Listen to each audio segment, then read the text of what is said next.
The girl was immediately interested in this shop, which in the future could help her fulfill her plans without difficulty. There may also be powerful hallucinogens, sleeping pills, and stimulants that fuel your stamina throughout the night.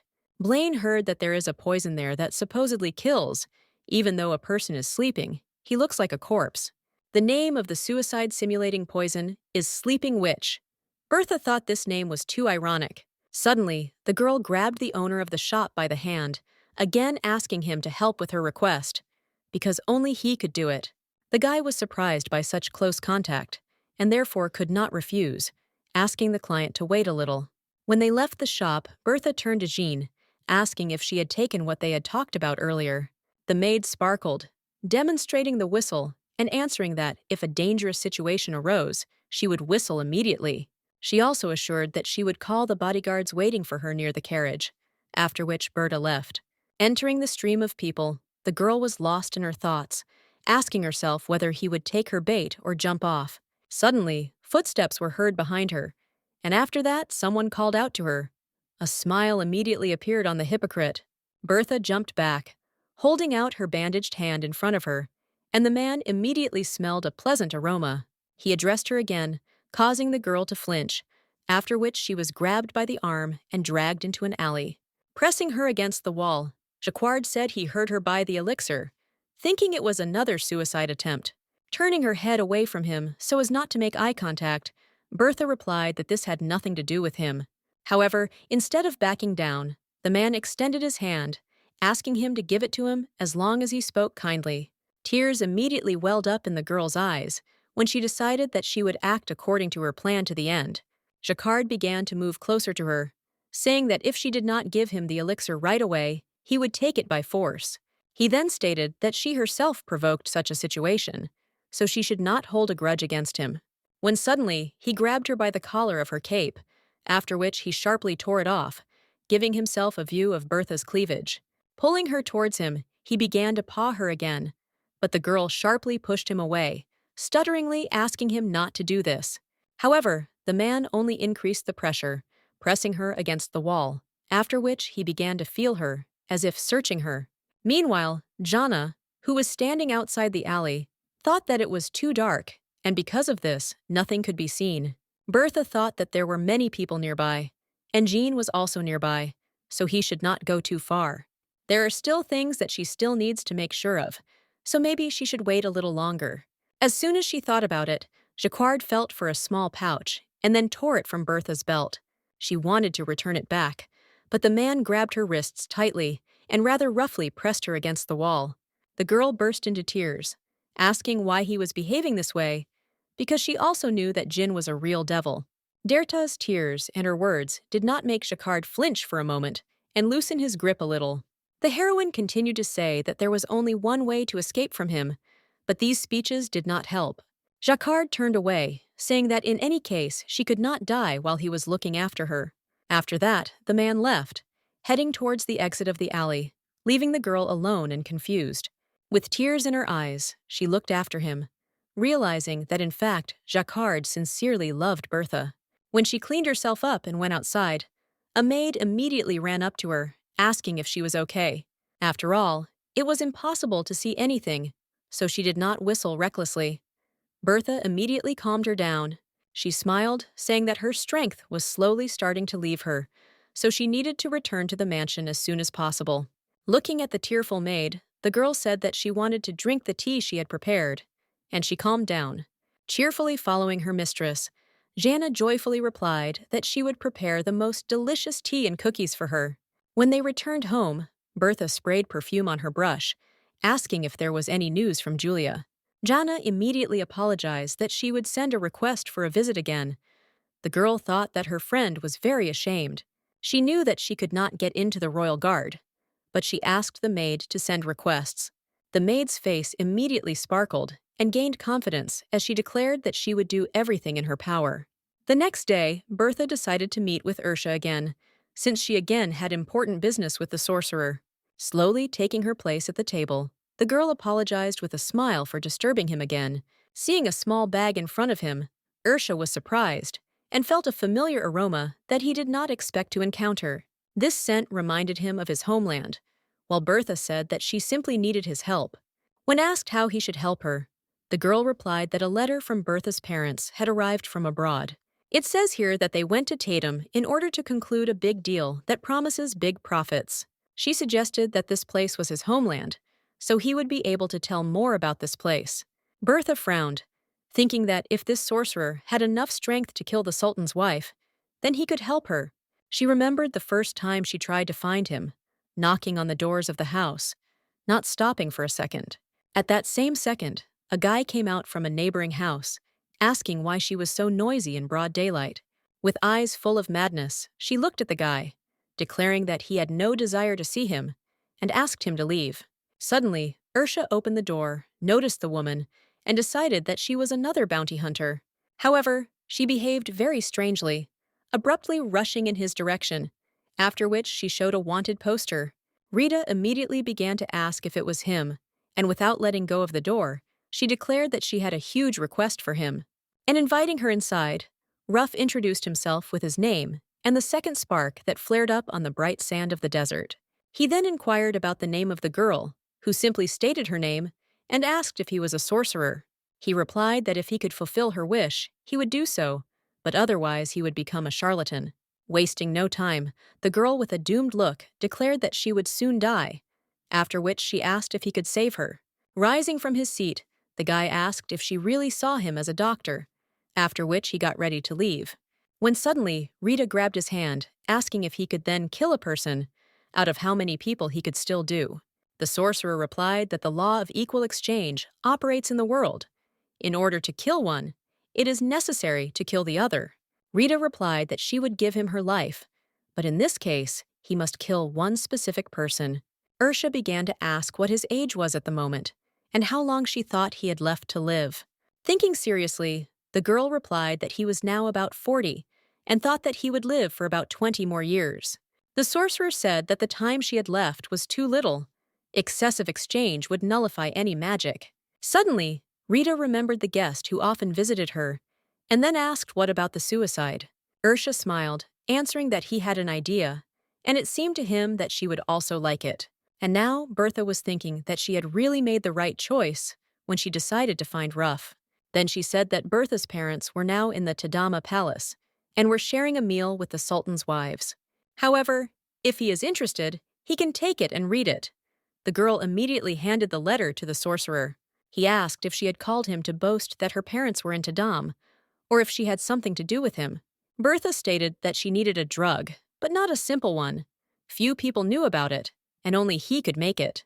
When asked what ingredients should be included in the composition, the girl replied that she would like a stimulant. However, she does not mean in an intimate way. It must be a substance that awakens cruelty in a person. Since her parents are far away, she had a wonderful chance to quietly get rid of her fiancé.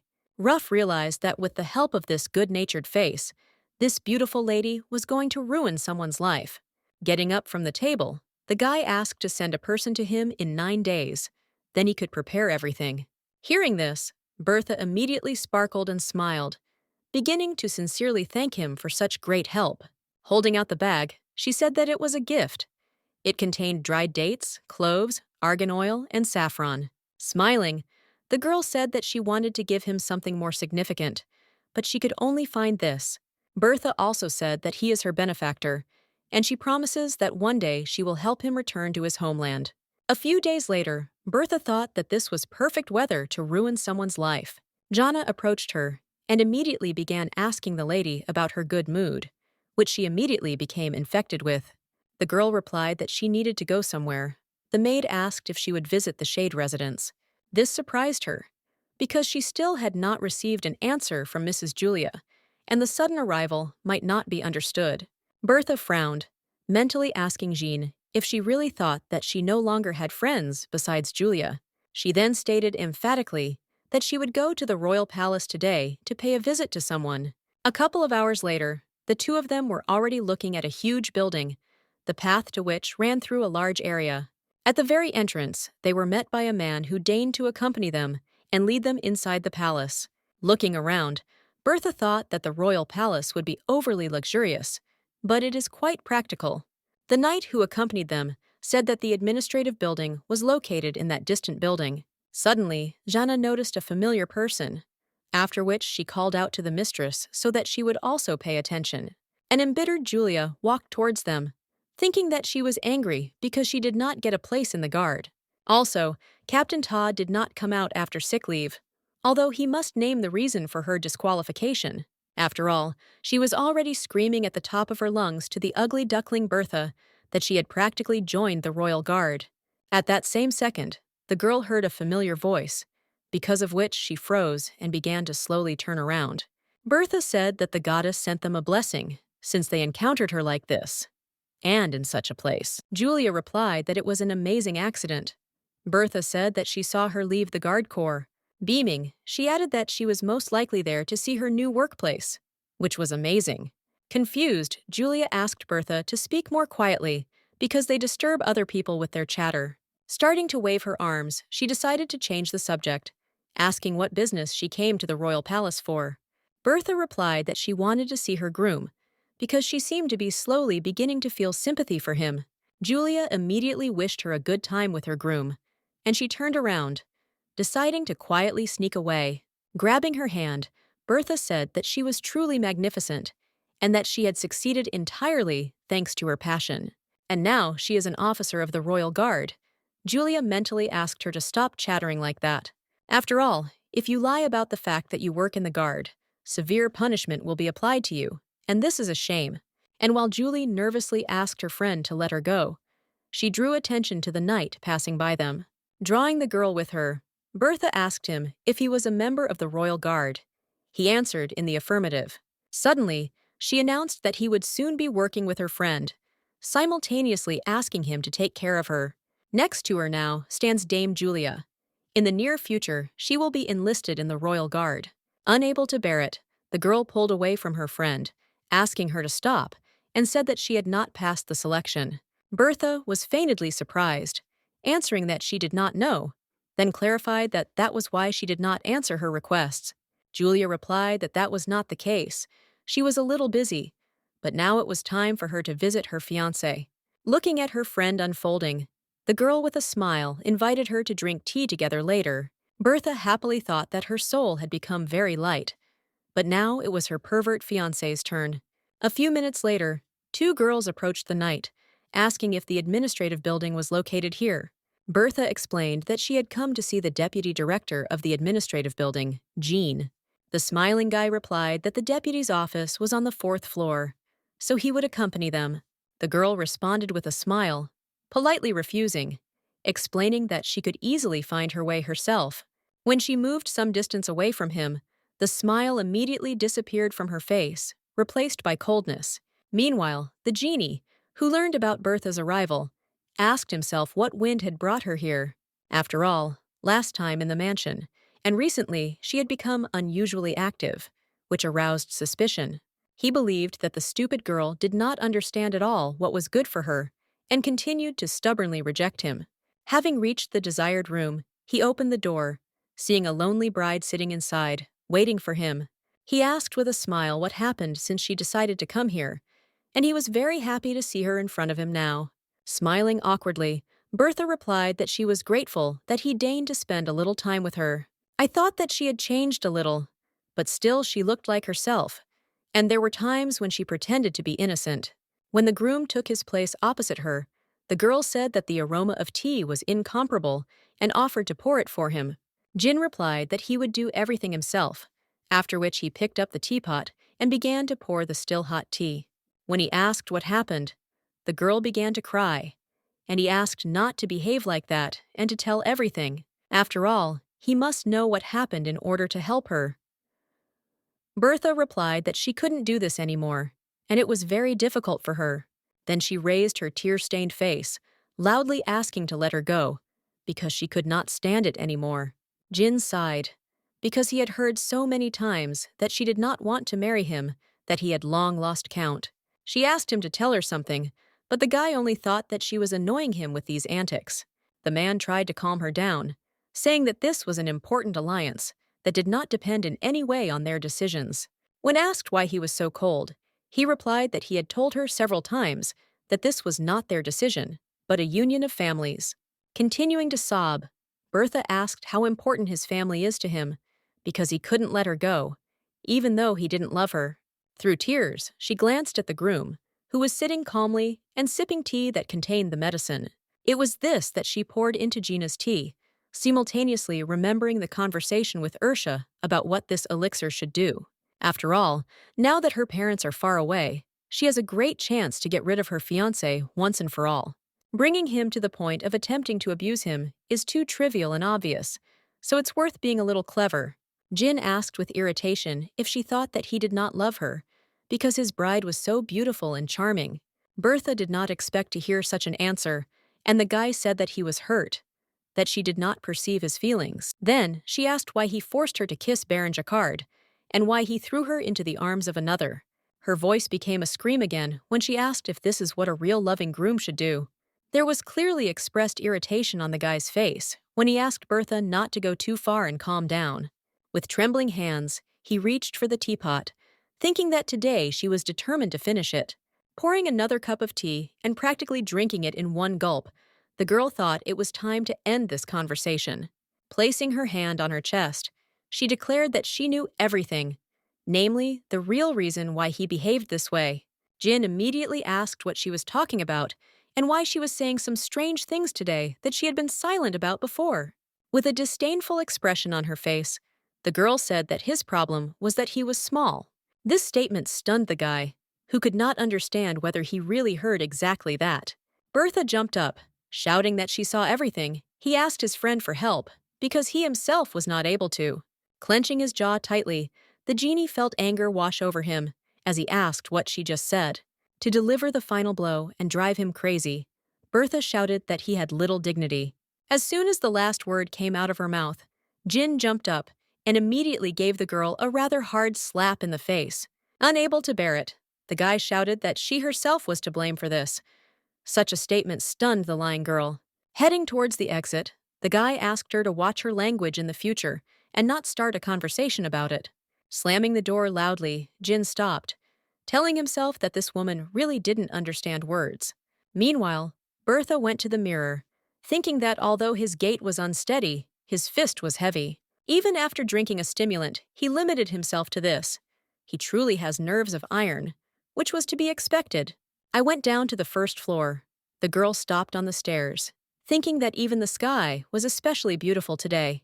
At that same second, Jean came up the stairs, holding several sheets of paper in his hands, clearly carried away. When suddenly, he noticed a lonely girl who was staring fixedly out the window, not paying attention to him. He decided to come closer, and as soon as Bertha noticed the Archduke, he immediately curtsied to greet him. The man asked to lower the greeting, but the friend froze, noticing with horror the severe beatings on the girl's face. He immediately ran up to her and grabbed her hands, loudly asking what happened to her face and who could have done this. Bertha asked him not to pay attention, thinking at the same time that she was bumping into him at the wrong time. The man asked who dared to hit her, offering to help her file a complaint for causing bodily harm. The girl also began to wave her arms, answering that she just made a small mistake, nothing special. She understood that this kind of intervention would not help her, and Wang asked if she was going to open a case. She replied that he was too caring, thinking that she couldn't get caught here because she had everything planned out. Holding her cheek with her hand, Bertha smiled sweetly and apologized, saying that she urgently needed to return home. As the girl began to descend, the Archduke asked her to be more careful next time. No matter how much he thought about it, someone had definitely hit her.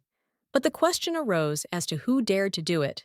Raising his head, he noticed that she had come down from the 4th floor, and Jin occupied the leadership position there. The next day, Bertha put on many layers of clothing and covered her head with an iron helmet, stuffing it with cotton wool. Somehow he turned his head. She asked what about the other servants. Jana replied that she told them to leave by order. She made so much effort to make the royal palace appear in all its glory, and returned with a mark from the slap. Looking at the crying maid, the girl thought that she had no idea that she was also part of her plan. Yesterday she cried all the way home because she was hit, and she hoped that today nothing worse would happen. Trying to sit down, Bertha groaned, because the clothes fit too tightly, which is why her body did not want to bend. Sitting down on one knee in front of her, the maid offered her help, after which she began to help her put on her shoes. Bertha understood that now the only one she could rely on was the devoted and innocent Jean. When the gathering was over, the lady asked the maid to go down the stairs and wait for her there until she came down. And as soon as she is downstairs, you need to take her to the room and take off everything that she is currently wearing. She understood everything. As the maid hurried downstairs, Bertha looked after her, which made her feel momentarily sorry for the maid. Jana tried to understand why the lady put on so many clothes, deciding that she was trying to lose weight. Bertha thought that the connection between noble houses was not so simple that it was possible to break off the engagement with one blow. Yesterday, she deliberately allowed him to remove herself. The next step is necessary in order to gain enormous power. When the girl finished her thought, she immediately stepped forward, flying down the stairs, stunning the maid. However, it was too late. Bertha was already flying down, hitting the steps with her whole body, experiencing severe pain. When she was downstairs, Jana immediately ran up to her, hysterically asking if everything was okay with her. Looking at the mistress, who was in pain, the maid decided that she had made another suicide attempt. Opening her eyes, Bertha noticed a sobbing maid above her, thinking that she had definitely broken something. Then the girl turned to Jean.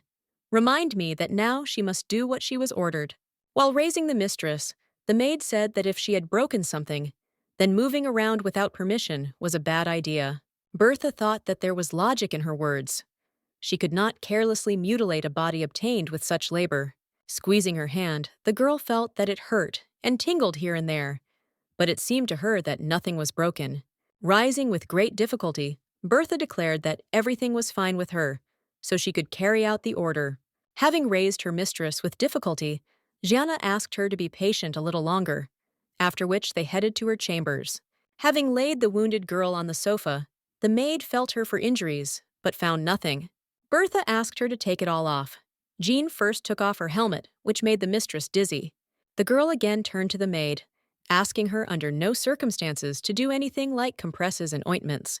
Before falling asleep, Bertha thought that she had sacrificed this priceless body just for this by rolling down the stairs. When the girl came to her senses and woke up, she first of all asked the smiling Jana to bring her a mirror. A minute later, the maid held a huge mirror in her hands so that Bertha could see herself in full size. As she examined the bruises and contusions, she thought that the marks didn't stand out as much as she thought, but they would be useful. She decided to find out what time it was. Looking out from behind the mirror, the maid hastened to answer that it was exactly 3 o'clock in the afternoon. Smiling, the beaten girl asked her to prepare everything for leaving the residence as quickly as possible. An hour later, she arrived at a huge building. A man was already waiting near her carriage, who bowed deeply to her. The mustachioed man greeted Bertha and asked her why she had arrived here without warning. The girl was demonstrably embarrassed, giving the man time to examine all the abrasions and bruises on her body. Looking at her condition, he said that she looked bad and should call a doctor or take her to a medical center. Bertha replied that everything was fine and she did not need help, adding that she could take care of it. And she thought that she had done special makeup to highlight the bruises, and he suggested calling the doctor. Having heard the refusal, the man still volunteered to accompany her, and then led her along long corridors into an empty room. Bertha apologized for coming so unexpectedly, and then asked if Jean was at the mansion or now.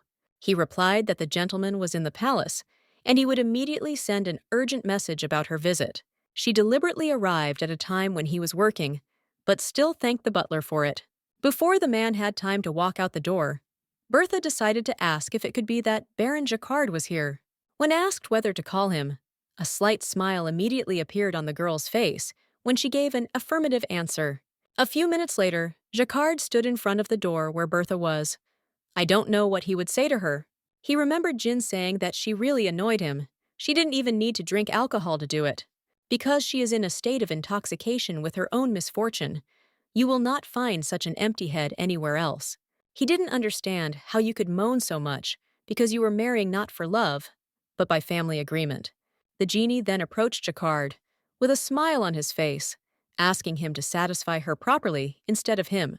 The Baron knew that he had strange preferences, but playing his games was not a pleasant pastime. Patting him on the shoulder, Jin asked him with a smile to carefully study the essence of women in order to be prepared. Jacquard had previously had fun with bar waitresses, but he could not imagine that he would mock the bride. And when he stood outside the door, he heard the girl say that he didn't even love her properly. Looking through the crack in the door, the Baron noticed that the cash cow was much smaller than he thought. The man flinched when the girl turned to face him and asked Jin that all he cared about was the state of his family. And now he was thinking that he did not expect that someday they would meet alone like this, without her fiancé. Jacquard shook his head, deciding that he couldn't even think about it, because he had climbed so high with such difficulty. While he was thinking that giving up everything because of unrequited love was stupidity, Bert was already pouring an elixir into his tea. When the girl heard a knock at the door, she immediately hid the bottle in her purse and invited the man to come in. Jacquard slowly entered the room, noticing a familiar girl who was sitting with her back to him, without turning around. Remembering their recent meeting in the alley, he felt a little ashamed, but he took a place opposite her. Bertha mentally addressed him and said that even though he was sitting in front of her, she had never looked into her eyes. She also noticed that he pretended not to notice anything and would decide that at the moment he was simply afraid of her. Looking somewhere at the floor, the man asked in an unsure voice what business she had arrived on and why she had called him.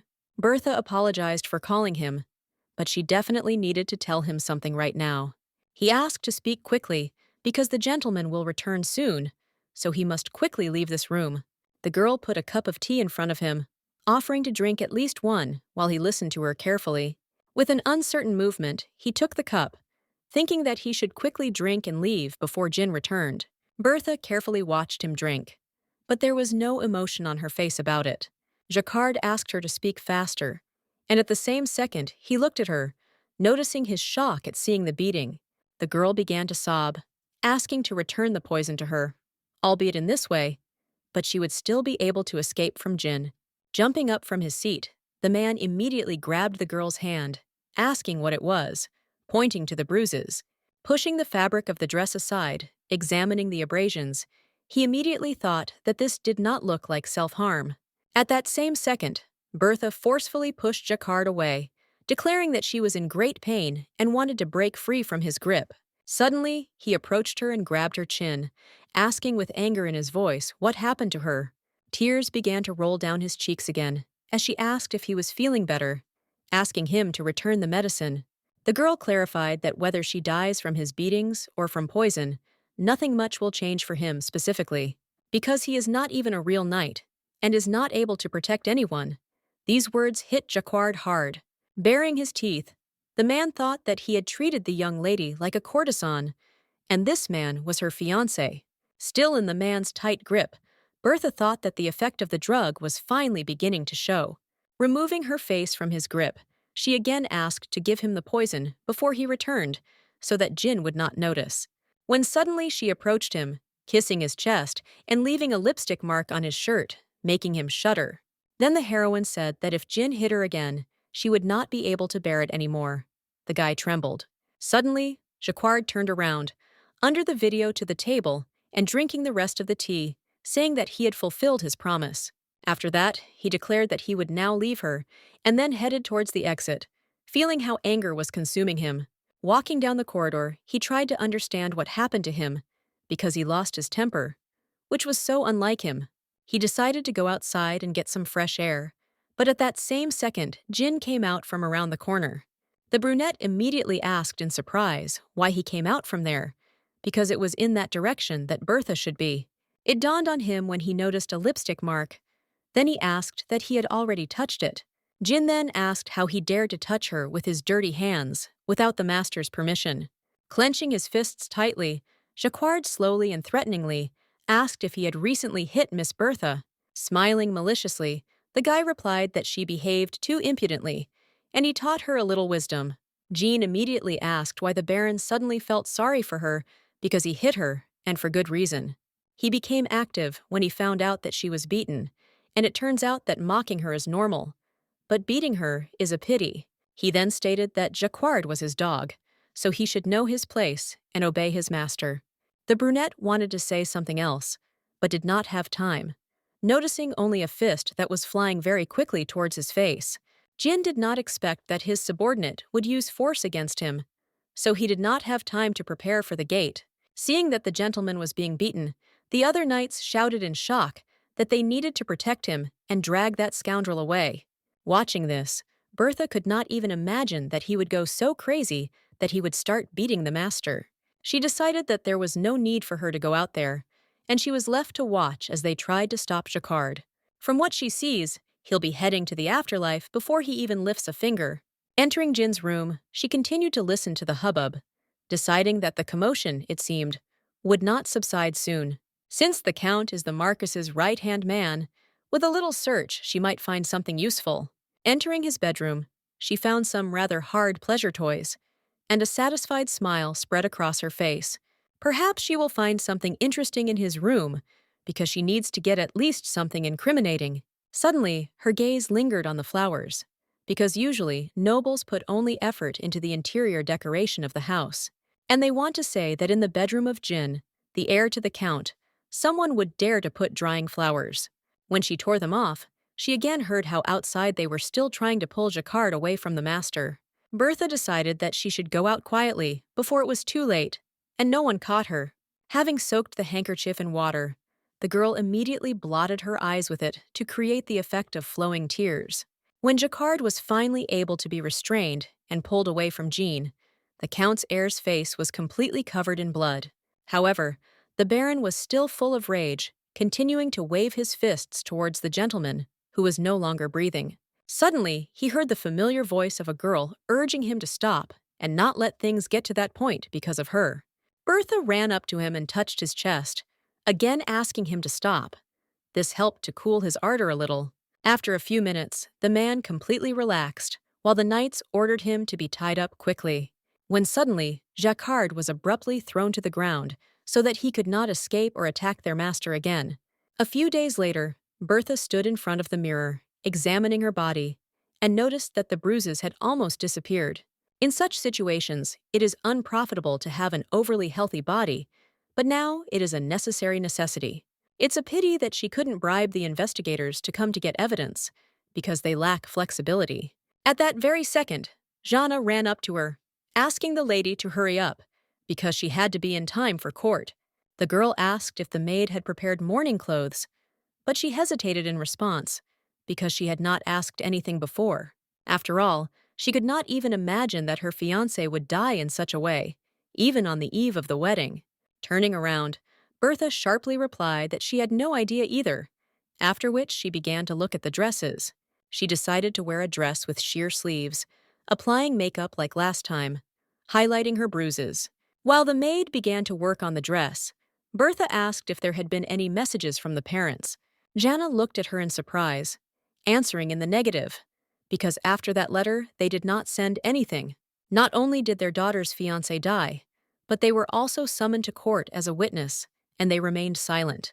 Jana said that the flowers she had entrusted to her earlier were well dried, without any damage. Well, first of all, this lawsuit needs to end, because she also needs to find out about those flowers. A couple of hours later, Bertha was already sitting in the courtroom, dressed in a black dress, through the sleeves of which bruises appeared. Suddenly, a girl she knew approached her, and immediately began asking how this could even happen. Julia stated that her fiancé had died, and her problems with the guards seemed so insignificant against the backdrop of her grief. Taking her friend's hand, she said that in such moments you need to remain strong, and she must overcome it. Bertha immediately realized with displeasure that this girl had decided to put on a show, playing the role of a caring friend. Crying, she asked Julia to leave her alone, because it was still hard to remember what happened. The plump girl shuddered in shock, not understanding what kind of reaction this was, as if it had touched her where it hurt most. Julia continued to say that in such moments, you need to stay strong. You can't give yourself any slack. Bertha stopped her, bursting into tears, and asking how she could talk about her late groom in front of her. Julia glanced nervously at the crowd, who began to whisper about her friend's lewd behavior. The situation was saved by Blaine, who had just entered, saying that his little sister was again causing inconvenience to Lady Bertha. Having bowed to the girl, the guy asked Julia to leave Bertha and give her time to mourn her fiancé.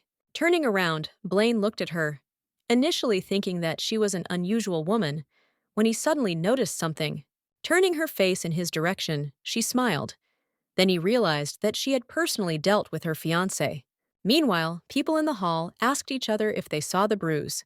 They say that Jin constantly beat her. Others said that Count Alberhat had no idea about this while he was abroad, but he allowed himself to do this. Someone said that the late son of Earl Lawrence said to his face what was wrong with beating her. Others asked how Baron Jacquard, who was always near the Count, could even raise his hand against him. Even if the Alberhat family does not play a big role in society, such a case cannot be settled without a trial. At that same second, the doors opened, after which they loudly announced that the Marquis Carter had arrived. Bertha immediately shuddered. Someone said that he came all the way to the courthouse because a subordinate whom he valued very much died. The girl looked at him with anger, thinking that he was still walking around with an arrogant look, as before. A few minutes later, the Supreme Judge, Archduke Wang, entered the hall, after which there was deathly silence. He ordered the defendant Jacquard to be brought in. The door opened, and 2 knights brought in the chained baron. Count Lawrence shouted, pointing at the guy that animals know more about how to be grateful than this bastard. After all, the genie took pity on him and sheltered him, but he dared to do something like that to him, and not even repent of it. Turning her attention to the man, Bertha noticed that his wounds had almost healed. This calmed her a little. This meant that he applied the ointment that she gave him while he was in solitary confinement.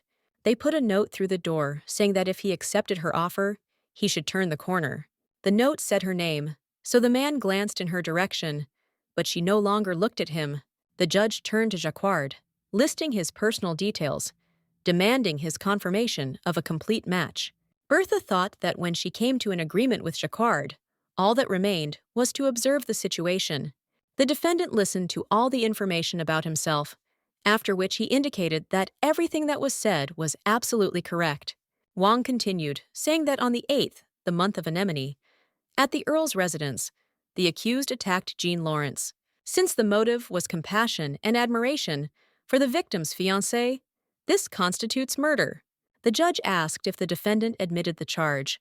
The man bowed, again answering in the affirmative. Then he added that the motive was neither political nor personal in nature, as one might initially think. After all, following the knightly order, he believes that he had to protect Lady Bertha from violence from the groom. The Count immediately jumped up, loudly asking how the servants dare to make any judgments about their master. The judge asked him to calm down, saying that the defendant was being interrogated now, and except him, everyone should remain silent. Jacquard told the judge that Miss Alberhat was being severely abused by Earl Lawrence's son at the time. As a knight, he had to show strength towards the late Jin in order to protect Lady Alberhat. He asked to take this into account, while Bertha was pleased to think that he had done everything as she said. Wang politely asked the witness, Bertha Alberhat, to come to the stand to give the necessary testimony. Raising her hand, the girl said that she swears on her conscience to tell only the truth, without concealment or bribery. She also swears to tell the truth under penalty of severe punishment for perjury and perjury. She said that, to her embarrassment, her fiancé, Jean Lawrence, was constantly and horribly violent towards her, and as the accompanying knight of the deceased, the accused Jacquard constantly observed such scenes of violence. She thought that if she made more efforts, he would love her too, but the groom just continued to beat her whenever he wanted. The jurors who were behind her immediately began to whisper, showing sympathy for her, seeing her beating. Bertha began to list what it was like at his residence, in the living room of her mansion, and even in her own office. The Count jumped up again, declaring that he had an objection, asking if she had proof of the attack. After all, someone else could have beaten her, and she is simply putting on an act here, falsely accusing her fiancé. The judge replied that although there was no evidence, there was a witness who could testify to the fact of the use of violence. The man asked to call a witness because his son was not an unprincipled person who would dare touch the bride. At that very moment, the Archduke raised his hand, declaring that he had witnessed violence in the royal palace. Wang explained that a few days before the victim's death, he encountered Ms. Alberhat on the stairs of the building. She was returning home after being attacked by his son, Jean Lawrence. People immediately began to ask if the Archduke had ever lied, because he is the most honest and fair aristocrat. Wang said that he had no way to check for other injuries because the lady was wearing a full-length dress. But at least he clearly saw the cheek swollen from the blow and the cut lip, and these blows were too fresh.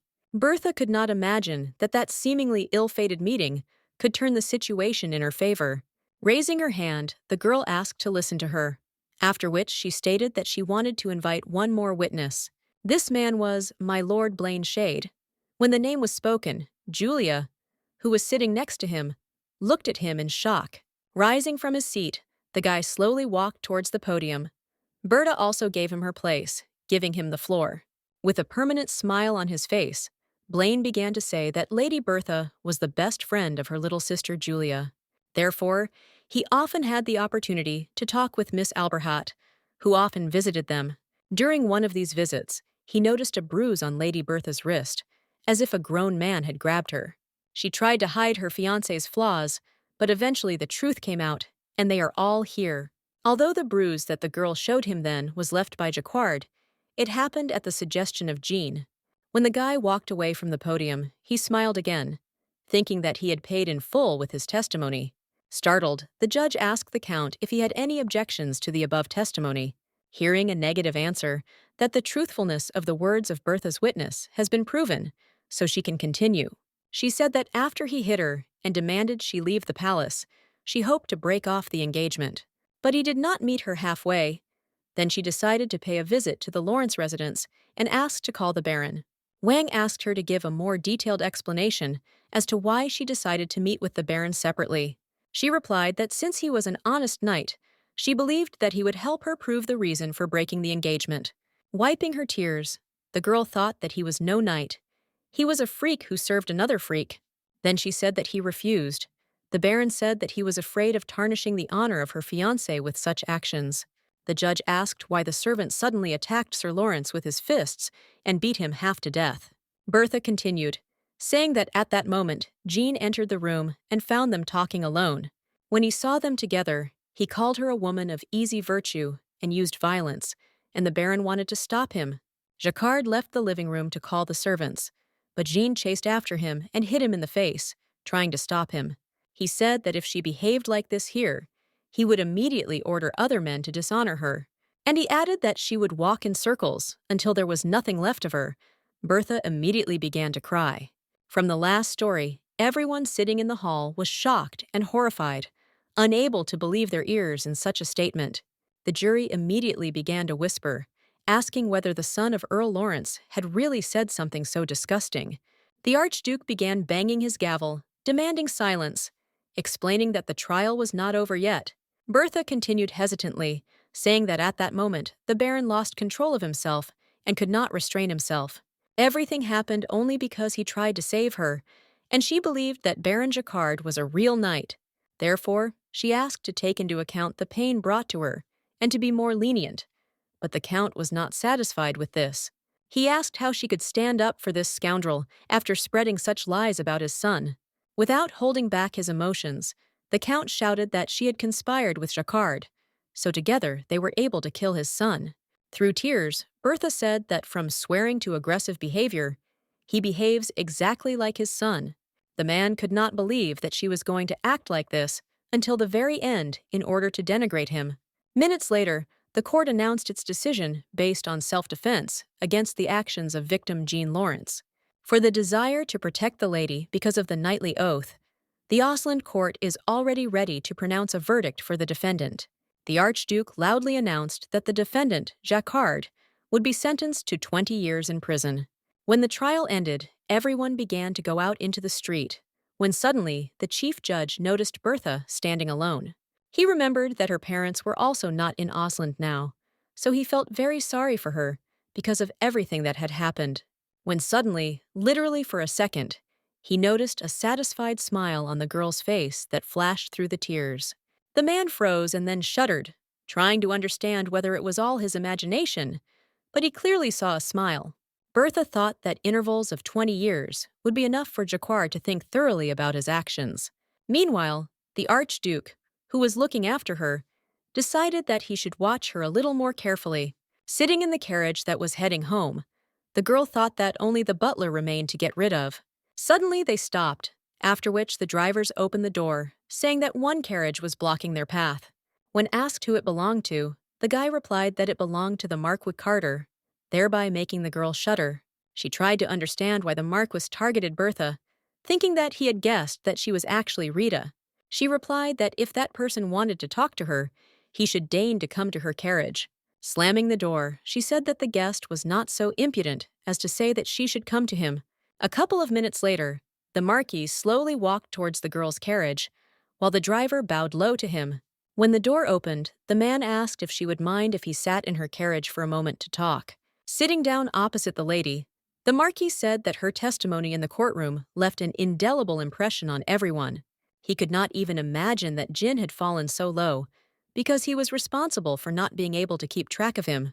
Therefore, the man decided to express his condolences in connection with the violence she suffered and the loss of her fiancé. Thanking him for his kind words, Bertha thought that he had become even more experienced, deceitful, and shameless than then. The man also noticed that she was very saddened by the death of her fiancé, although he was such a non-entity. Bertha replied that he was kind to her in his time, but it is difficult for her to cope with sadness when she remembers him. Showing feigned grief, the girl wanted him to quickly leave here and leave her alone. The Marquise replied with a smile that the sadness associated with his loss gripped everyone who even cared about him. It didn't seem like he had guessed her true nature. And would he really continue to talk about Gina? She said she was so focused on her sadness that she was completely oblivious to those around her. The Marquis replied that he was a competent youth, so he kept him by his side and taught him a lot. But he could not even think that everything would return this way, when suddenly his expression changed and turned cold. Leaning a little closer, he asked if she knew if anything was missing from his house on the day of the incident. Tilting her head to the side, the girl answered with a questioning look that she couldn't say for sure about something like that. Then the man said that perhaps he was wrong to ask her about that, thereby only hurting her feelings again. As the man left the carriage, Bertha wondered if he could trust Jean with what could become his weakness. Since he couldn't reveal her true nature, then maybe it's worth making fun of him a little. At that same second, she stated that she began to remember something, which is why the Marquise turned in fear in her direction. The girl started talking about Jin's room, when suddenly the man approached her, asking if there was something in the room. With a surprised look, Bertha replied that he already knew everything, but the Marquis politely asked her to clarify. Hiding a smile behind a scarf, the girl asked if he knew about his unusual preferences, hinting at toys. After all, Jin was very interested in showing love to other people, so his room had beds and a sofa. Having become nervous, the Marquise thought with relief that this girl definitely knew nothing about his secret. The man got out of the carriage again, saying that he was pleased to talk to her, after which he politely said goodbye. As soon as the door closed, the smile immediately disappeared from the girl's face, who immediately suspected something was wrong. Deciding that those dried flowers she had picked in his room were what Carter had been so enthusiastically looking for. Towards evening, Bertha went to the library, trying to find a botanical encyclopedia among the many books. When Jana asked if she had found what she needed, she replied that tomorrow she needed to go to the royal library. The maid replied that she would prepare everything. Bertha said that she would not go with her, as she needed to visit one place. Still, she was a little worried about Ursha, from whom there had been no news or letters recently. The next day, in the library of the royal palace, the king of the country, Charlotte, was talking with someone. The Marquis told him that his father had died of pneumonia due to an aggravated cold, advising him not to catch a cold. He asked his uncle if Carter really had anything to do with his father's death. The maids who were responsible for the late king's food went missing, and problems also occurred with the doctors from the empire. When the previous king needed emergency help, they were involved in some strange incident. The Archduke added that it was obvious that without the intervention of someone influential from within, this would not have been possible. The guy thought that he dared to say something like that to his king's face, although he was sincerely worried about him. Clenching his fists, Van listened as Charlotte said that a couple of days ago, he even proposed marriage to his niece. Sitting down on his knee, the chief judge took the king's hand, after which he said in a submissive voice that there was nothing to worry about. Wang told His Majesty that he would try to find a way to bring the Marquise to clean water as quickly as possible. He will do everything possible to bring Carter to his knees before him, because traces of his atrocities must be found. After some time, Bertha reached the library, after which she collected a stack of books and various records. She found out that this is an unusual indoor plant. She has absolutely no time, and she also needs to pay a deposit for Jacquard. Suddenly, she came across a parberre flower, a biennial herbaceous plant with ovate-shaped leaves. It is written that if you take it for some time, symptoms of poisoning will appear, damaging the lungs. Because of this, diseases like pneumonia can develop, and if you stop taking the plant, you can die from shock. Although she thought that the plant looked a little suspicious, it turned out to be a hallucinogen. At that same second, the Archduke entered the library, who immediately drew attention to the girl sitting alone. Noticing the cover in her hands, he thought that she was interested in very unusual books like this one. Meanwhile, Bertha was reading the notes without stopping, not paying attention to the fact that a man was now watching her. If he pretends that he knows her well, then she may feel embarrassed, so she will pretend that he did not notice her. When he turned around and wanted to go back, the girl looked up from the book, only now noticing Van Brandt. Jumping up, she decided that she urgently had to meet with him in order to apply for bail for Jacquard. The girl followed him very quickly, thinking that she had almost caught up with him, but the man was too fast. She wanted to address him when she suddenly turned her head, noticing another person walking in his direction. This man was Fraud Carter, who was waiting for the Archduke to talk with him privately. Bertha decided that under no circumstances should she cross paths with him, when suddenly someone crept up behind her. It was Blaine, who abruptly grabbed her hand and pulled her towards him, hiding it further behind one of the bookshelves. She wanted to turn to him, but then he raised his index finger to his lips, hinting that the girl should be quiet. Bertha thought that keeping quiet was not such a difficult matter, but standing so close was rather uncomfortable. With an irritated look, she mentally told him to just try and ask him to kiss him in vain again. Blaine asked what those two were doing now. Bertha replied that she was also curious. That's why she was here. She looked at Carter's face, deciding that his smile could hardly be called kind, rather sly. The Marquis said that it seemed that His Majesty had already returned to his place, although he had heard a rumor that the two of them were talking. But, as he could see, Vaughn was left here alone. This tone greatly annoyed the Archduke, which made him frown. Carter asked not to make such a scary expression, and he probably had a misunderstanding about it. The king is still young, but already very smart, and his possibilities for the further development of the kingdom are limitless. He looks forward to seeing what His Majesty will achieve in the near future. Of course, for this, he will do everything possible to help the king, making every possible effort to do so. The Archduke did not believe a single word he said, and then turned around abruptly, briefly thanking him for these words, after which he very strictly asked him to maintain unwavering loyalty, regardless of personal gain. It seemed to Bertha that their relationship was very strained, or her eyes were now deceiving, showing a false picture. Smiling, Blaine replied that not only were her eyes beautiful, but they also went straight to the root of the problem. But before he could finish speaking, his eyes dropped down, glaring at her deep cleavage, making him shudder. Realizing the current situation, the girl pushed him away too sharply, hitting the guy with the back of his head against the wall. Blaine apologized, apologetically explaining that a gentleman's eyes are always drawn to beautiful things. Turning away, Bertha sheepishly replied that if he stopped talking about it, she wouldn't hate him. However, she didn't expect that the Archduke had a bad relationship with Carter, which would cause her to convince Van Brandt. Then they would be able to destroy Fraud together, but she did not know what to do to get closer to His Highness. Blaine said he was a little upset that she had completely forgotten that he was there with her. Bertha said that the relationship between His Highness and the Marquise was bad, so she decided to ask Blaine about him. The guy smiled, asking how he, a simple treasurer involved in finance, could judge this so simply. Moving closer to the guy, the girl asked him not to be like that and to honestly tell her about his position. Blaine replied that he wasn't sure she could easily solve such a complex case like last time. Looking at the girl, he thought that he could understand why some people lost their minds by kissing her feet and idolizing her.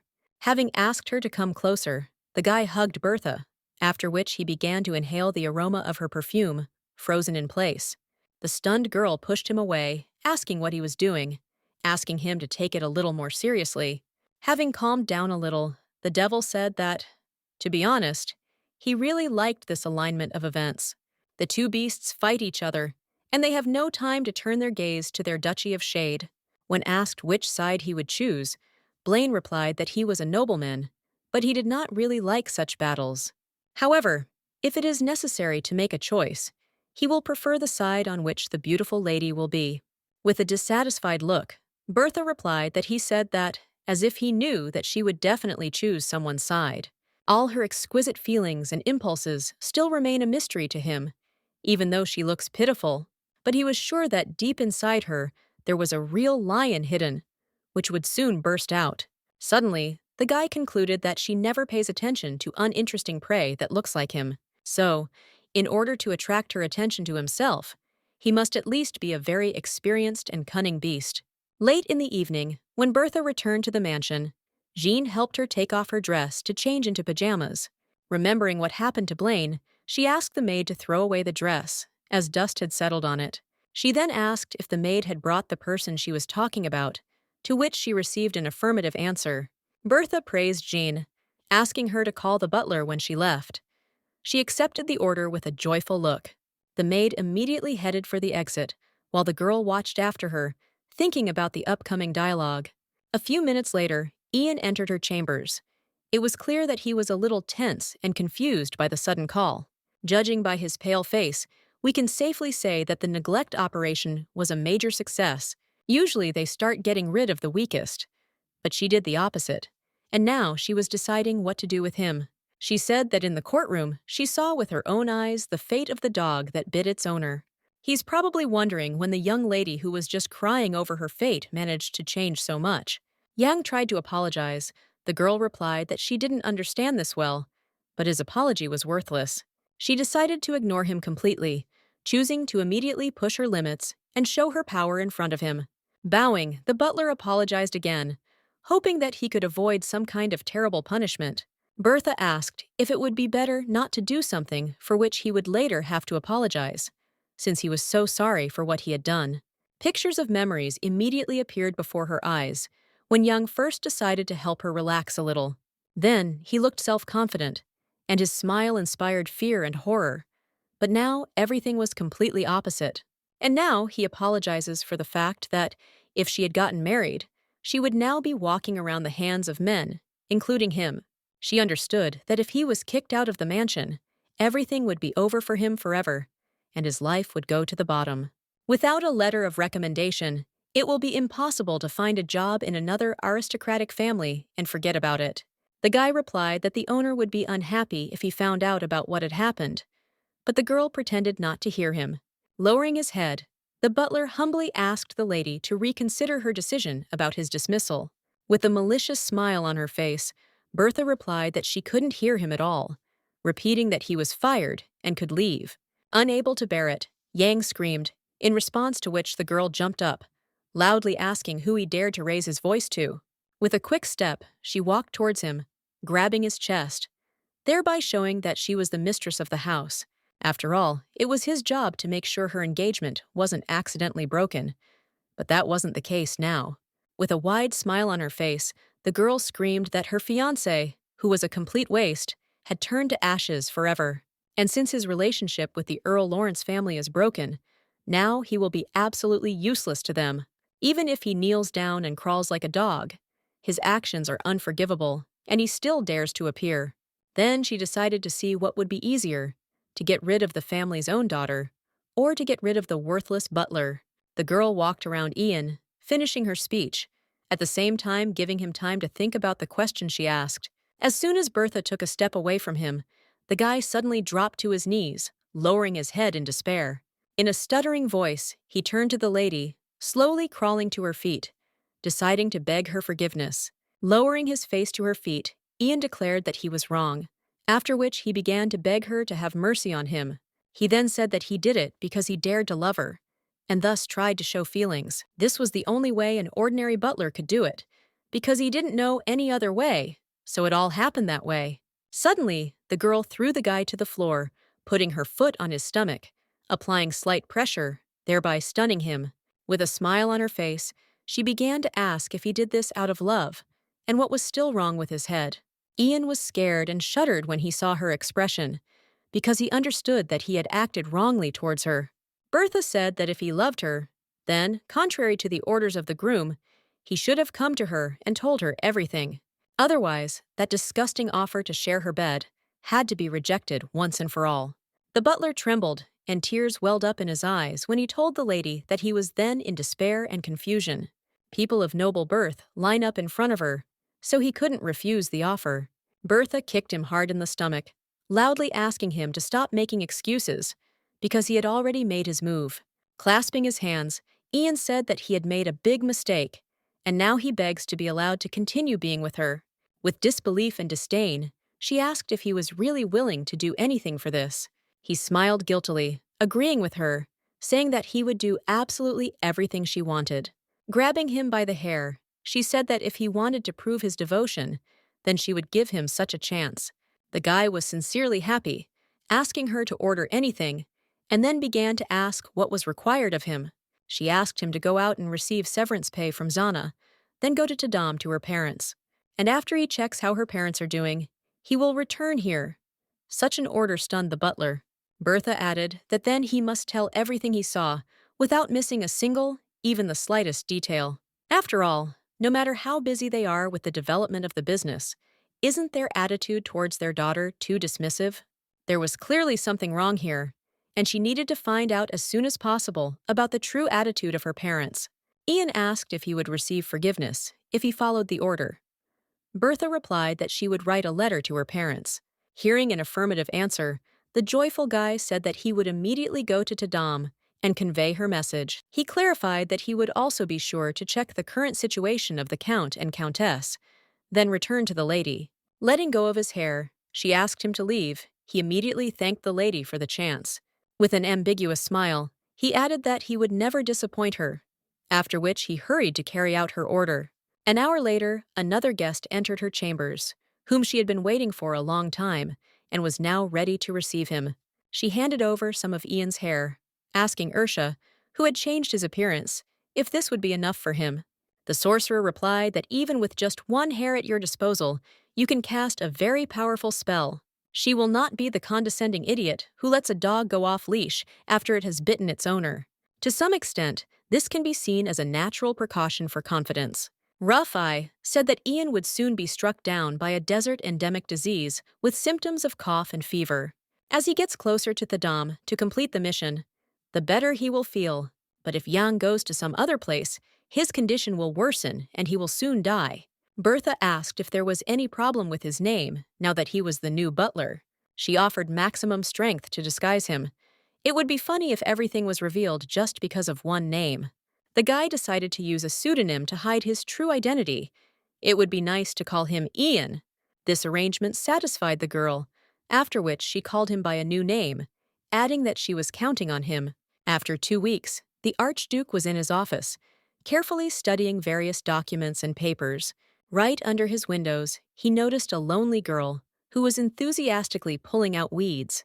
The guy immediately recognized her as Bertha, who at the moment did not look like a noble person, which made her more beautiful. The manager told him that 2 weeks had passed since Lady Bertha volunteered to work. She works diligently. As he said, Vaughn could not imagine that she was such a conscientious lady. At that same second, the girl raised her head, noticing the Archduke in her field of vision, as she had originally planned.